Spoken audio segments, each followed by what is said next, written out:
Alright, so we've all seen the new Invincible and the war between the Coalition and the Viltrumites. We know what happened there. The Coalition got their asses hand-delivered to them, to put it lightly. But what if I told you that they didn't need to get bodied like that? What if I told you there was a way the Coalition could have actually won? Now, I'm no 5-star general or master strategist, but I've watched a couple of episodes of this new season like 5 times now, mostly episodes 6 and 7, don't even think about it, and it seemed pretty clear to me that they could have actually defeated Thragg.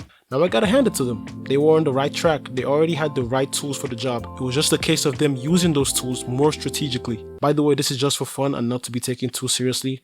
Like I said in my last Invincible video, I haven't read the comics, so first we gotta start with the lineup. We got Steve Harvey, Viltrumite Diddy, Thragg obviously, White Nick Fury, Elsa, Black Albert Einstein, and some other people I couldn't be bothered to come up with a name for. Making a total of 13 for the Viltrumites. And for the Coalition we got 8 people, making it a 13v8. Well, let's be honest, it was really a 13v7 since Oliver was on the bench the whole time. So 13v7. The Coalition is already outnumbered, almost 2 to 1, but that's not really much of an excuse because like I said, they got the tools for the job. 3 elite weapons they could have used much better to take down Thragg, starting with... Now how and why they didn't use this better is beyond me. You guys have the most OP weapon in the entire verse and arguably in comic history, and you're wasting it on NPCs? Like he never even once tried to hit Thragg. And no, this doesn't count, he wasn't aiming for him, he was trying to help Mark. But deadass, the game plan could be as simple as everyone covers Space Racer and then he spams that gun on Thragg like crazy. Now I've heard the argument that he doesn't spam it because he could potentially harm a planet. But let's be real, the odds of that happening are almost impossible. Outer space is something like 99% empty. But hey, I get it, Space Racer. You don't want to commit a genocide on an entire planet by mistake. So scratch that, maybe spamming isn't an option. But he still fumbled hard and I'll tell you why. He had the element of surprise. The Viltrumites did not see him coming at all. He joined the fight later, so he could have easily just sniped Thragg from behind and from distance before any of the other Viltrumites even knew he was there. Boom, done. The mission ends in like 2 seconds. And I know this is possible because he does have pretty sick aim. He's able to take out an opponent from a very long distance even if they're very close to his teammate. Like he did here to save Mark's ass again. And we also saw that Thragg could be caught off guard like Nolan did here, but instead he wasted his element of surprise on yet another NPC. But hey, I'm not knocking Space Racer here, he's definitely the MVP of the entire war, probably had the greatest impact in this battle, had the most kills with 3, and he also pulled up with your next weapon. Man, the Ragnars were so effective here. If only they had just brought more. I'm talking 2 or 3 times more and put them all in a ship or something. And don't even try to tell me that they couldn't have gotten more, because Telia said their engineers made another solar disk to refreeze their planet, so they definitely had the chance. Y'all should have just learned from that fraud Batman on how to use your prep time better. So anyway, once they release those Ragnars, they get away quick because the Ragnars could also attack the Coalition. Although I think that only happened once, not sure if the Ragnars just wanted smoke specifically with the Viltrumites or not.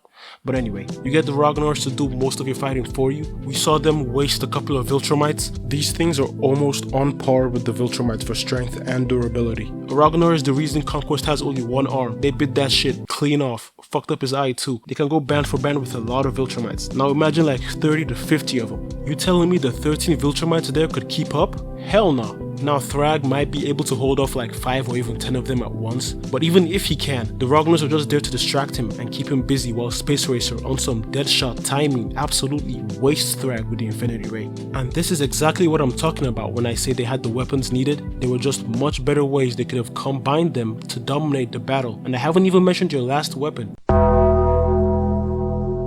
Yet another powerful weapon that they were just wasting on NPCs. They get this poison from the Sinlac beetles. They're difficult to extract, so they could only get 10 darts worth. Bro, these things can turn Viltrumites from being able to conquer worlds into looking like Jake Paul against Anthony Joshua. And I could not understand why they didn't shoot at Thragg more. I mean, they tried once, but Michael Jordan over here took the hit for him. Insane glaze if you ask me. And like I said before, you can just use the Ragnars or some of the other Coalition members to distract him while you shoot him like 5 times.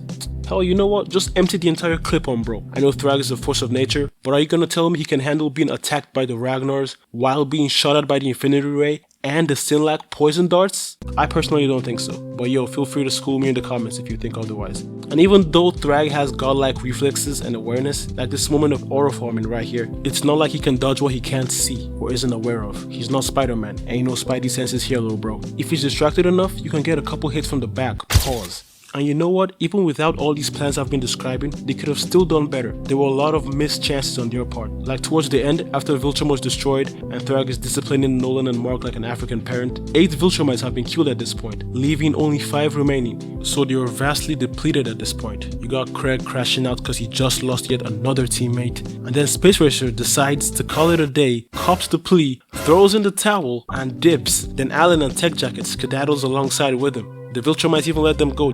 Bro, this was the perfect opportunity to spin the block on Thragg. They could have just snuck up on him from a distance, and then Space Racer absolutely snipes his ass clean. Like I said before, Space Racer was probably the most effective in the battle, but that just seemed like a missed opportunity to me. I mean, he was certainly better than some other people. Hey, dickhead!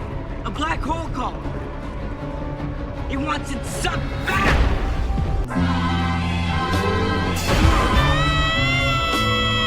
Now I know what you're saying. Okay, Crimson, so they defeated Thragg, but what of the remaining dozens of Viltrumites left in the universe? Then what? And to that I say, not my problem. This video is titled How the Coalition Could Have Defeated Thragg, not Thragg and the remaining Viltrumites. But if you must know, I think it's a pretty straightforward thing. They could just abort, regroup, and then fight them later. If you remember, before this battle, they were already doing some serious damage to the Viltrumite forces. And this was even before Nolan, Mark, and Oliver came back from their vacation. Now that they've returned to the rest of the coalition, I'd say their victory would be pretty much a formality, and that's even if the remaining Viltrumites continue fighting. Like Theta said, the only leader they've ever known is Thragg, and with him being out of the picture and their planet being destroyed, a bunch of them might just cop the plea and disappear forever. And the remaining few diehard Viltrum riders might try and fight it out, but they just get cooked easily. So yeah, those are my thoughts. Feel free to drop your opinions in the comments. I'm gonna be lurking in there. Thank y'all for watching. Subscribe if you liked the video. I'm out like Space Racer. After 22 years of gloom, it's about to go boom! 22 years of gloom, it's about to go boom! 22 years of gloom, it's about to go boom!